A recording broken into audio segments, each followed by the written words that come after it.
Jim, our next question is from a professional wrestler, actually. It's a guy by the name of Beef. Have you heard about Beef? Beef? Yes. That's what I call Brutus the Barber. That's my nickname for him, Beefer. Beefer. But Beef sounds like a good name, man. Yeah, it sounds good. Beef. That's Beef. You know? So he was And if actually he he worked. doesn't show up at the show, everybody's going, "Where's the beef?" See, I know people who He's got are a good gimmick already. Are you kidding? I love it. Forget all that wrestling bullshit. Give me a good gimmick that'll go forever. The beef. man, this guy. I'd love to show you some footage of him, Jim, because I feel Is like he a big muscle head or a body guy or a good looking guy? not a body guy. He's like he's just a big dude, and he reminds me of somebody who would have fit in really well in like Bill Watts territory back in the day. So, drug addict. Well, I can't say that part. I don't know that for sure. Yeah. No. Uh, Yeah. Oh, good, man. Yeah, it's good to see. The pendulum swings. They're flying now. That's the big Circus Soleil out there, and those guys do some amazing stuff. I have trouble jumping off the second rope. I'm like, oh, okay. These guys yeah. are flying. That's great. But now I think it's going back to back to the brawlers. This is the deal. Hacksaw, what was your favorite move? Did I kick and punch? I'm a brawler. I'm not a wrestler. Brett, Sean, those guys are the wrestlers. Brody, me, Stan Hansen, Terry Gordy, Steve Williams. We were the brawlers. Well, that is Beef style, and that actually has to do exactly with the question that he's got for you. And by the way, folks, if you are curious in seeing Beef and you haven't seen him yet, he wrestles on AEW pretty Oh, cool. regularly. So Right? He's yeah, moving up.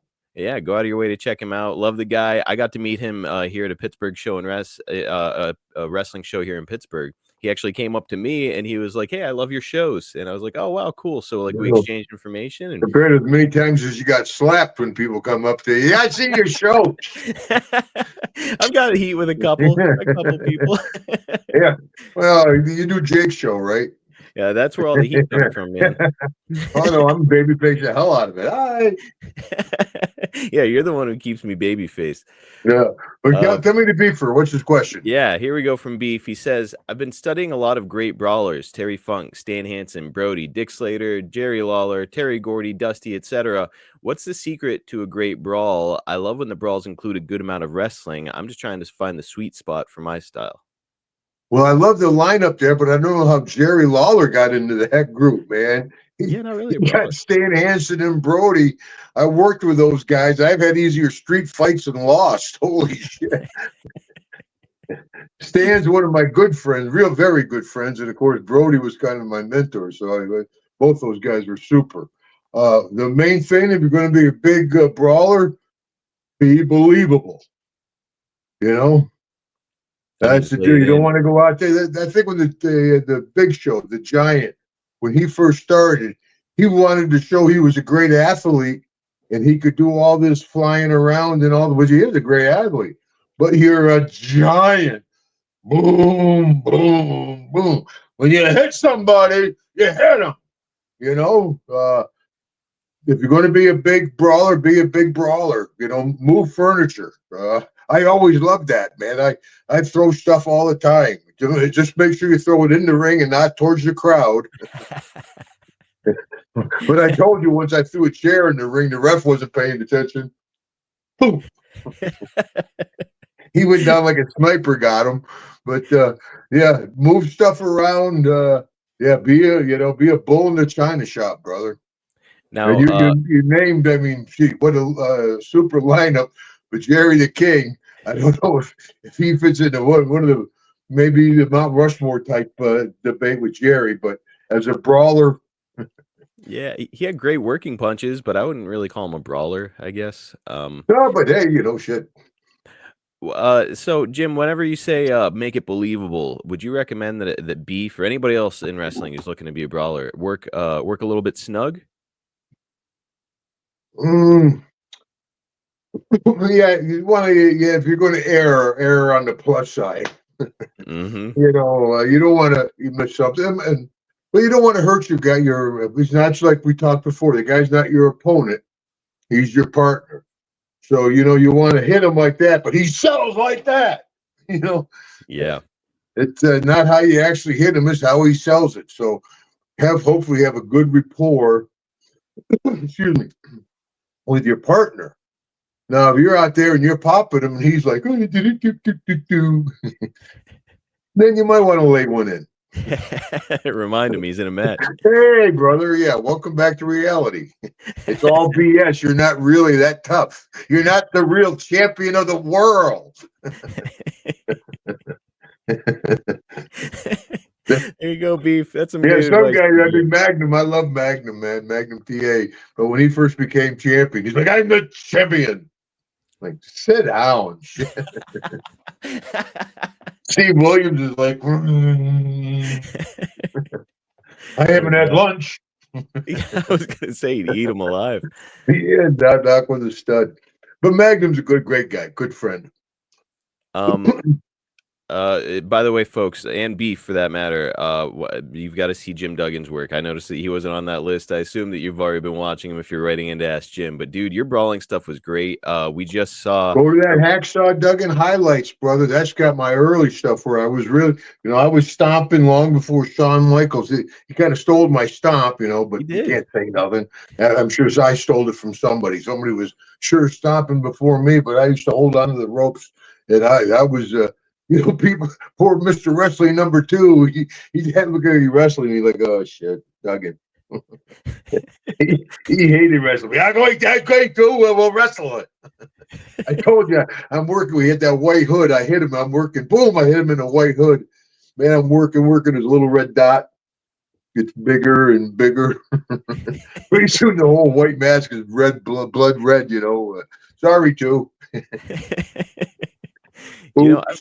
I've heard a couple guys say that they didn't have a great relationship with wrestling too. I've heard some guys outright say that he was an asshole. Jim, did you have a good relationship with him? Yeah, the guy was kind of an ass, yeah, but I mean, I didn't interact with him that much. I mean, he lived his gimmick, that's for sure. Of course, there's a story that he wore the 2 mask into the 7-Eleven. back in the day, and it caused all kinds of shit. It's a robbery, wrestling too. I'm two. And his gimmick was he'd give you that high knee. You'd bend you over, and the knee wasn't bad, but the slap on the back was brutal. But he's gotta make that big he was. I can relate. I'm an old timer now, and I was wrestling with the young guys, going, "Oh shit, this kid doesn't have a clue how to work."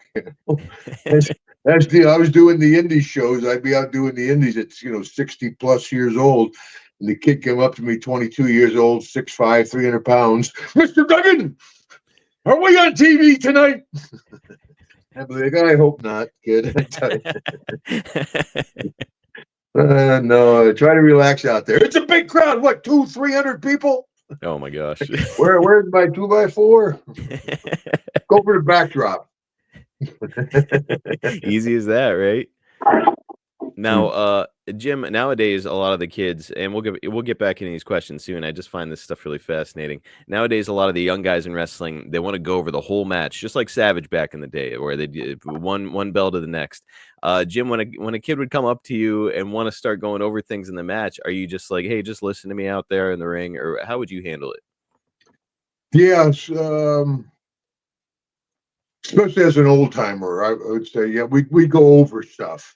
But we wouldn't have Snitsky. I worked with Snitsky one time over in Europe, Big Gene, and we laid out the whole match. And we get out there, and all of a sudden he just went, forgot it deer all. in the headlights, The crowd's going crazy. I'm standing there. I know he doesn't have a clue what he's going to do. So what's he do? Oh, no.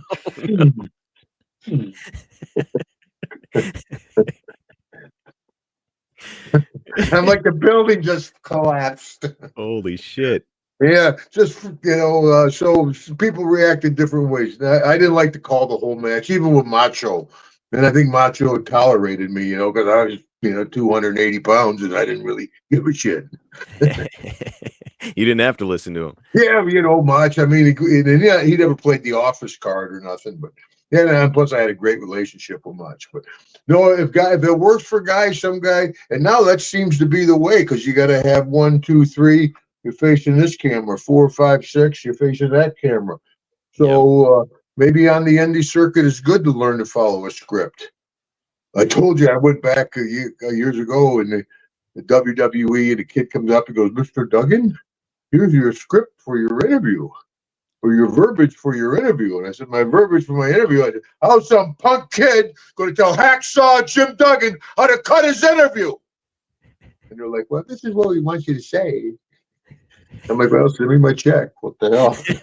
Yeah, well, all right. But I lost all. I have a whole new respect for actors. That's hard to do, to deliver a line and you talk and he talks and keep your mannerisms. Yeah, whole new respect. Hacksaw, they let him roll. It's like Flair. You don't write that stuff. It's who the guy is. Back in the day, would Vince or whoever was producing just say like, "Hey Jim, this is the point we're trying to get across," and then just let you go? Oh yeah. You do you At least for me anyway. I know some guys had more trouble talking on camera. I enjoyed it. I'd talk all day. They're like, cut. Oh wait, I got another point. That's all right, Duggan. We got enough in the can. Next up, we've got Ian, and Ian asks, "Did Jim ever beat up on an uncooperative enhancement guy?" No, don't think so. Never had to. Never had to. I think most of my enhancement guys been pretty good. I've always treated my enhancement guy. My finish was always easy. It wasn't something that was going to hurt somebody.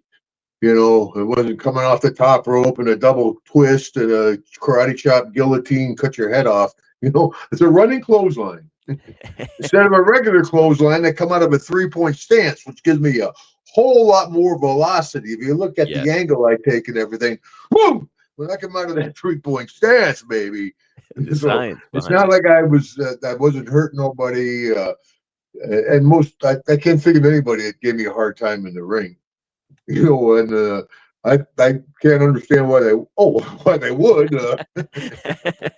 Yeah, why would nobody mess with Jim? That's weird. And that's the deal. You've got a gimmick for your buddy Beef if he carries a big steak to the ring or something. When they come down and they're supposed to clear the ring, when you come in with your gimmick, if they don't clear the ring, you whack their ass, brother. You light them up. Because then the next time you hit the ring, they're out of there quick. Some guys are like, "Hey, I'm getting out in between the ropes." You watch that Hacksaw Duggan highlights, all of a sudden it's whack in the ass. They get moving in a hurry. Yeah, then as soon as they play my music, everybody's out of the ring about a minute before I hit that. I'll tell you what, he's Beef, coming. Get the hell out of here. Beef, I know you listen to this. You got to get like a big old like thigh bone from a steer or something. Something for beef. Yeah, it's got a good gimmick, man. Where's beef? Where's beef? Where's beef? They'll be chanting that before you come out, brother. You can send me a little royalty stuff, kid. I was just gonna say, I think he's gonna owe Jim Duggan a little money after this podcast. Holy smokes! Good luck to him, man. I hope it works.